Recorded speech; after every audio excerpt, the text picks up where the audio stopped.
लेकिन जब भारतीय सेना इतनी बहादुरी का परिचय दे रही थी, पाकिस्तान को उनके घर में घुस के मार रही थी, हमारे जो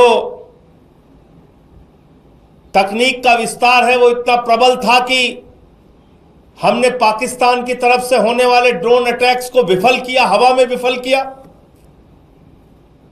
उनके एयरबेस सिस्टम को नष्ट किया, उनके ड्रोन्स को नष्ट किया। जब पाकिस्तान के द्वारा गुरुद्वारे पे हमला हुआ, राजौरी में हमारे एडीसी राजकुमार थापा जी की मृत्यु हो गई, हवालदार दिनेश शर्मा शहीद हो गए,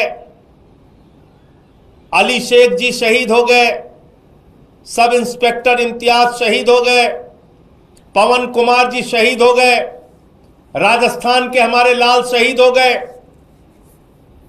हमारे सेना के जवान अपनी शहादत देकर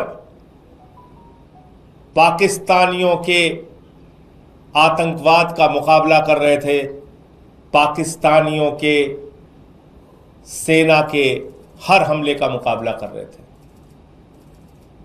जब हमारे पास एक बड़ा मौका था भारतीय सेना के पास कि हम पीओके के ऊपर कब्जा कर सकते थे, वो पाक अधिकृत कश्मीर जहां पे आतंकवादी अड्डे हैं, जहां पे आतंकवादियों को पनाह दी जाती है, क्योंकि हम सब जानते हैं दुनिया का सबसे बड़ा आतंकवादी देश पाकिस्तान है। वहां हाफिज सईद, वहां मसूद अजहर, वहां ओसामा बिन लादेन भी था, आतंकवादियों के बड़े बड़े अड्डे। और जब मसूद अजहर के परिवार के लोगों को निशाना बनाया गया तो सेना के अधिकारी उनके अंतिम संस्कार में शामिल होते हैं।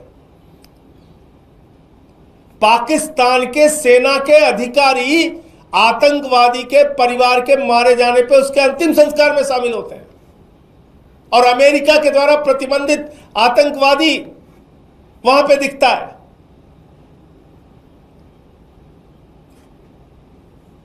देश के लोगों के मन में एक सवाल है, बहुत बड़ा सवाल, कि जब भारतीय सेना अपने शौर्य और पराक्रम का परिचय दे रही थी, इतनी बहादुरी से पाकिस्तान की सेना का मुकाबला कर रही थी, आतंकवादी अड्डों को नष्ट कर रही थी, पाक ऑक्यूपाइड हम कश्मीर पे हम कब्जा कर सकते थे, हम बलूचिस्तान में जो असंतोष है उसके कारण बलूचिस्तान को उनसे अलग कर सकते थे, उसी तरीके से जिस तरह से 1971 में बांग्लादेश को हमने अलग किया, 2 टुकड़े किए पाकिस्तान के। ऐसे समय में अमेरिका आपके सीज फायर डिक्लेयर कर रहा है। देश के लोगों के मन में सवाल है कि क्या यह 140 करोड़ हिंदुस्तानियों के स्वाभिमान और सम्मान के साथ खिलवाड़ नहीं? क्या यह भारत की संप्रभुता के साथ खिलवाड़ नहीं? क्या भारत जो दुनिया का सबसे बड़ा लोकतंत्र है उसके ऊपर अमेरिका की दादागिरी चलेगी? अमेरिका का दबाव चलेगा?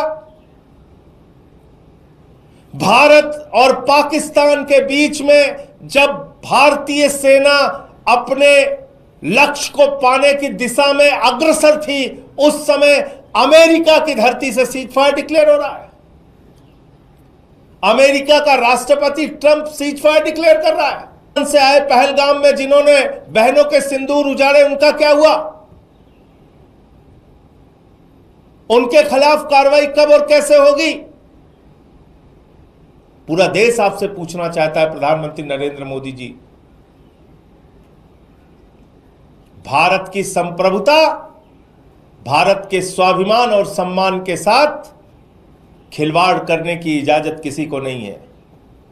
भारत अपने फैसले लेने में सक्षम है, और देश के प्रधानमंत्री से लेकर कोई भी मंत्री हो या बड़े बड़े पद पर बैठने वाले लोग संप्रभुता की रक्षा का शपथ लेते हैं। इसलिए मैं कहना चाहता हूं, ये भारत की संप्रभुता पर एक प्रहार है,